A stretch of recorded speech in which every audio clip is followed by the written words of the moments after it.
Hi అండి, welcome to my channel. ఈరోజు నేను పులిహోర ఈజీగా ఎలా చేసుకోవాలో చూపిస్తాను. ముందుగా ఒక గిన్నెలోకి అన్నం తీసుకొని దాంట్లోకి 1 టేబుల్ స్పూన్ ఉప్పు, అలాగే 1/2 స్పూన్ పసుపు వేసుకొని అన్నానికి బాగా పట్టించాలండి. కొంచెం పసుపులోకి ఆయిల్ కూడా 1 టేబుల్ స్పూన్ ఆయిల్ కూడా వేసుకొని ఆయిల్ని అలా కలుపుతూ అన్నానికి మిక్స్ అయ్యేలాగా పట్టించండి. అన్నానికి ఎంత బాగా పట్టిస్తే ఉప్పు అనేది తినేటప్పుడు మనకి మంచిగా టేస్ట్ ఉంటుందండి. లేదంటే అక్కడక్కడ ఉప్పు తగులుతుంది. ఆయిల్ కూడా పట్టిస్తే పులిహోర టేస్ట్ అనేది ఇంకా పెరుగుతుంది. ఇప్పుడు మనము పులిహోరకి ఆయిల్, పసుపు ఇంకా ఉప్పు పట్టించాం కదండి. రైస్ కొంచెం వేడిగా ఉందండి, అందుకని నేను కొంచెం నిదానంగా కలుపుతున్నాను.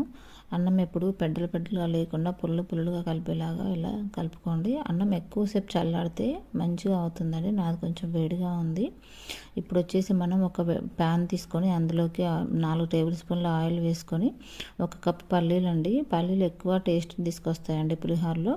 1 కప్పు పల్లీలు వేసుకొని వాటిని ఎర్రగా వేగేలా కలుపుతూ ఉండండి.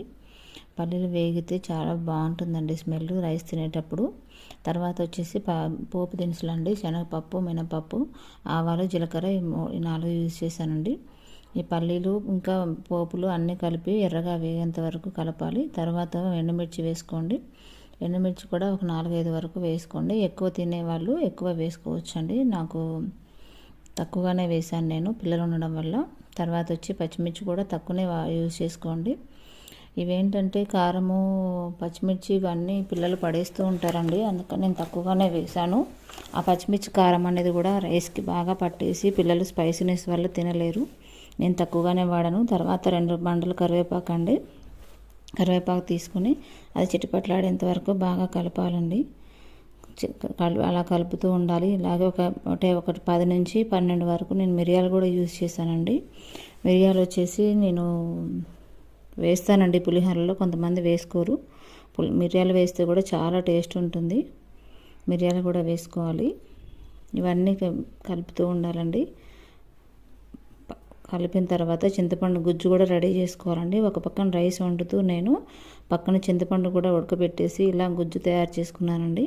ఇది ఒక 3/4 కప్పు వరకు తీసుకున్నానండి చింతపండు గుజ్జు. చింతపండు గుజ్జు వేసిన తర్వాత అది ఆయిల్ ఇంకా చింతపండు గుజ్జు బాగా ఉడికేలాగా ఆయిల్లో కలుపుతూ ఉండాలండి. చింతపండు పులిహోర అనేది సమ్మర్ సీజన్లో అయినా ఏ సీజన్లో అయినా చాలా టేస్ట్ ఉంటుందండి. మనం ఇలా ఫ్రై అయ్యేంత వరకు కలిపిన తర్వాత దీనిని మనం అన్నానికి పట్టించుకుంటే చింతపండు పులిహోర 2 డేస్ వరకైనా చెక్కు చెదరకుండా ఉంటుందండి. అస్సలు పాడవదు. ట్రై చేసి చూడండి. ఇప్పుడు